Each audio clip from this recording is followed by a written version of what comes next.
Tesla said shareholders approved Musk's $1 trillion pay plan with over 75 voting in favor. මස්ගේ ඩොලල් ට්‍රිලියන එකක වැටුප් සැලැස්මට කොටස් හිමියන් 75%කට වැඩි පිරිසක් පක්ෂව ඡන්දය ප්‍රකාශ කර ඇති බව ටෙස්ලා පවසයි යනුවෙන් CNBC පුවත් වෙබ් අඩවිය ඇතුළු ඇමරිකානු ප්‍රධාන පෙළේ මාධ්‍ය ජාලා මේ වන විට වාර්තා කරමින් සිටිනවා. දැන් අපි බලමු එම මාධ්‍ය ජාලා කෙසේද මේ පුවත වාර්තා කරන්නේ කියා.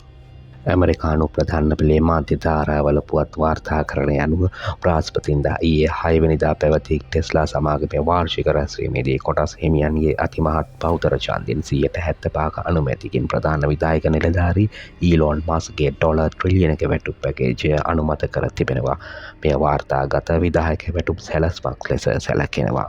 මෙම වැටුප් සැලැස්ම යටතේ ටෙස්ලා සමාගම ඩොලර් ට්‍රිලියන 8.5ක වෙළඳපොළ ප්‍රාග්ධනීකරණයට සහ අනෙකුත් මෙහෙයුම් ඉලක කරා වසර 10ක කාලයක් තුළ ළඟා වුවහොත් මස්ට ටෙස්ලා කොටස් වලින් 12%ක් පමණ හිමි වෙනු ඇත.